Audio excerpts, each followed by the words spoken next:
میرے پاکستانیوں السلام علیکم۔ جیسا کہ آپ لوگ جانتے ہیں، کچھ سیاسی مقاصد کے پیچھے ایک معصوم جان اس دنیا فانی سے رخصت ہو چکی ہے، جس کا قصور صرف اور صرف اتنا تھا کہ اس کا باپ پی ٹی آئی کا ٹکٹ ہولڈر تھا۔ اس کے علاوہ اس معصوم کا کوئی دوسرا تیسرا قصور نہیں تھا۔ وہ بیمار نہیں تھا، اس کو بیمار بنایا گیا ہے۔ کنہوں نے بنایا ہے، کیسے بنایا ہے، وہ آپ سب لوگ جانتے ہیں۔ مگر ایک ہجوم کی حیثیت سے ہم یہ ڈیزرو کرتے ہیں۔ ہمارا وہ اشرافیہ جن کو ہم لوگ ووٹ دے کر اپنی خدمت اپنے کام کے لیے آگے لے کر آتے ہیں، وہ ہمارا اشرافیہ بن چکا ہے۔ ان کے بچوں کو گیس بھی ہو تو وہ لندن بھاگتے ہیں۔ ہمارے بچے مر بھی رہے ہوں، ان کو ہسپتال سے نکال دیا جاتا ہے کہ بھی آپ لوگ جاؤ، آپ کے باپ کا تعلق پی ٹی آئی سے ہے، ہم آپ کا علاج نہیں کر سکتے۔ ہمیں اوپر سے پریشر ہے۔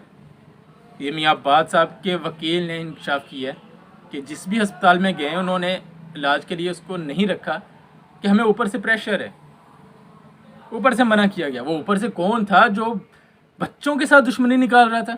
آخر وہ کون تھا جس نے بچوں کے ساتھ دشمنی نکالی، جس نے عورتوں کو گھسیٹا، عورتوں کی عزت کو پامال کیا؟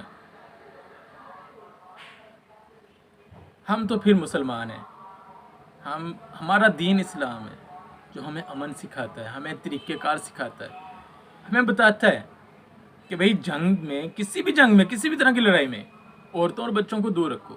ہم عمل نہیں کرتے، ایون کہ کفار اس چیز پہ عمل کر رہے ہیں۔ وہ اپنی کسی بھی طرح کی جنگ، کسی بھی طرح کی لڑائی میں بچوں اور عورتوں کو سائڈ پہ رکھتے ہیں، ان کو انوالو نہیں کرتے۔ ہم لوگ یہاں پہ کیا کر رہے ہیں؟ پکڑ دھکڑ میں باپ نہیں مل رہا تو اس کی ماں کو اٹھا لو، اس کی بیوی کو اٹھا لو، اس کے بچوں کو اٹھا لو، دھمکیاں دو، بچیوں کو جیل میں قید رکھو۔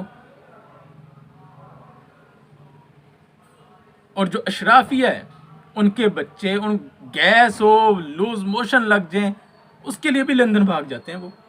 وہ کس کے پیسوں سے بھاگتے ہیں؟ آپ کے اور میرے پیسوں سے، ہمارے ٹیکس کے پیسوں سے۔ ان کو پوچھنے والا کوئی نہیں ہے کہ آپ حکومت یہاں پہ کر رہے ہو، آپ نے یہاں پہ اگر علاج کی فیسلٹیز نہیں پرووائڈ کی تو کیا فائدہ آپ کو، آپ کی حکومت کا، آپ کو حکومت میں لے کر آنے کا، اگر آپ نے اپنے علاج کے لیے لندن بھاگنا ہے اور یہاں کی غریب عوام علاج کو ترستی رہے اور اپنی جانیں ضائع کرتی رہے۔ ہم ڈیزرو کرتے ہیں یہ، کیوں ہم نے آواز تو اٹھانی نہیں؟ کیوں اٹھائیں آواز؟ پیٹرول مہنگا ہوگا تو ہم ایک رات پہلے ٹینکیاں فل کروا لیں گے، ہفتہ ڈیڑھ 2 ہفتے چل جائیں گی، اس کے بعد پھر دوبارہ وہ مہنگا پیٹرول ڈلوا لیں گے۔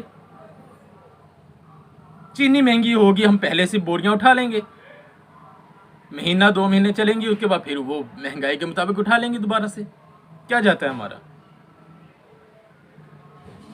آج سری لنکا، افغانستان ہم سے زیادہ اسٹرانگ ہے کرنسی کے مقابلے میں، اور ہم کہاں پہ سٹینڈ کر رہے ہیں؟